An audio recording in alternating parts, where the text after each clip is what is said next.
हानि दावा कर देते हैं। इसका मतलब देखते आप सब हैं, देखते भी हैं, सुनते भी हैं, समझते भी हैं, लेकिन बस मानते नहीं है।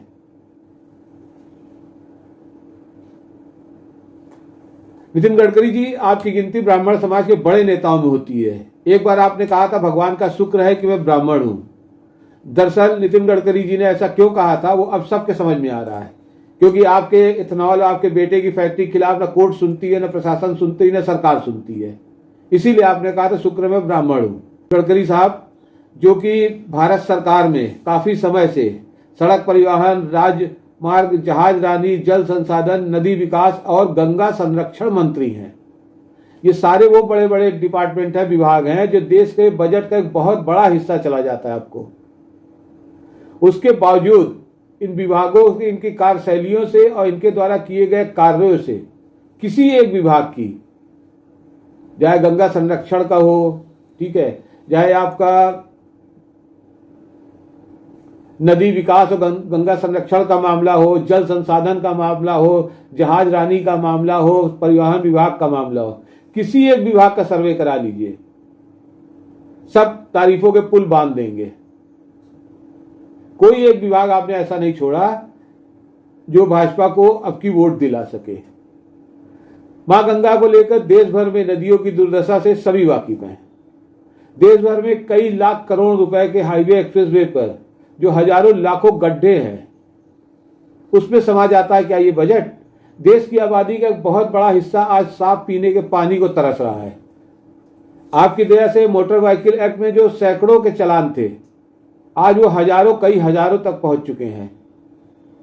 50-50 किलोमीटर पर एक्सप्रेसवे हाईवे पर वसूली भाई की तरह जो है आपने टोल बैरियर लगा रखा है, जहां पे आए दिन गुंडागर्दी होती है।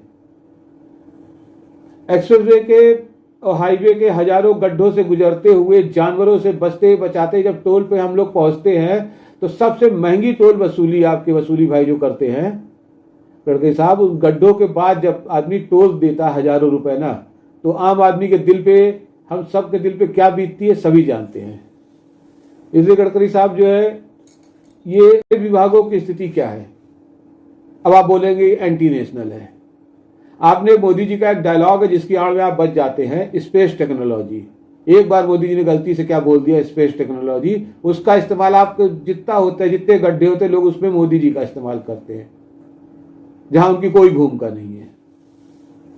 अब सवाल आता है, पेट्रोल में इथेनॉल मिलाने से आखिर देश और देशवासियों को लाभ क्या हो रहा है?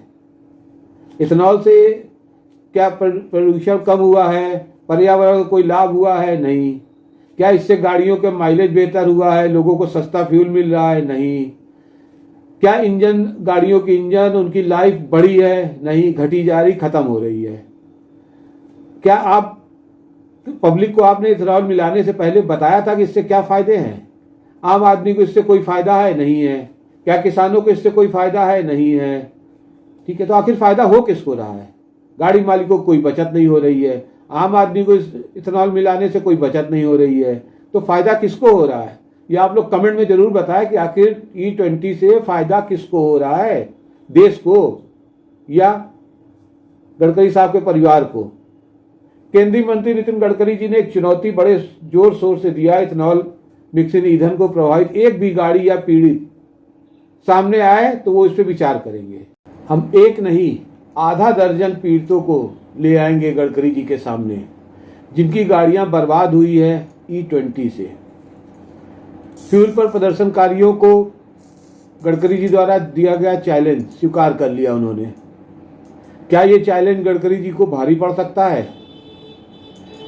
गडकरी जी वैसे तो सोशल मीडिया पे सब कुछ खुद ही देखते रहते हैं, लेकिन वो अक्सर बताते हैं कि ऐसी टेक्नोलॉजी लाए हैं कि रोड के एक एक गड्ढे दिखते हैं। उसके बावजूद एक्सप्रेसवे हाईवे पे हजारों लाखों गड्ढे हैं। जब कोई उन गड्ढों में बात करता है तो उसको एंटी नेशनल बता देते हैं, पेड न्यूज़ बता देते हैं। उनके मुताबिक उनके खिलाफ चलने वाली कोई भी न्यूज़ जो है पेड होती है। जो सच बोले वो पेड न्यूज़ है या फिर वो एंटी नेशनल है। क्या धृतराष्ट्र बनकर गडकरी अकेले ही डुबो देंगे भाजपा के साम्राज्य को, भाजपा की हस्तिनापुर को? लग तो ऐसा ही रहा है कि भाजपा के लिए धृतराष्ट्र साबित होने वाले हैं गडकरी जी। हाईवे के गड्ढे में शोले खाता मिडिल क्लास फैमिली, जो भाजपा का मेन कोर वोट बैंक है, उसके वोट बैंक में आग लगा रहा है इथेनॉल। ऐसे में क्या दुबई वाले प्रिंस बचा सकते हैं देश और देशवासियों को? मेरे ख्याल से आप सबने सुना होगा दुबई वाले प्रिंस का जुमला कि मोदी जी से उन्होंने गडकरी साहब को 6 महीने के लिए मांगा था। प्रिंस साहब, अगर आप कहीं भी हैं, दुबई में हैं, सोशल मीडिया इस्तेमाल करते हैं, तो दोबारा मांग लीजिए, और 6 महीने के लिए नहीं, आप मांगिए तो एक बार, मोदी जी हमेशा के लिए गडकरी जी आपको दे देंगे, क्योंकि भाजपा को बचाने का और कोई दूसरा तरीका उनके पास भी नहीं है। केंद्रीय मंत्री नितिन गडकरी ने एक चुनौती दिया था, जो लोग इथेनॉल मिश्रित ईंधन E20 के खिलाफ सोशल मीडिया पे बोल रहे हैं, सोशल मीडिया पे अपनी गाड़ियां दिखा रहे हैं, उन सबको चैलेंज किया था कि कोई एक आदमी सामने आके दिखाए कि उसकी गाड़ी खराब हुई।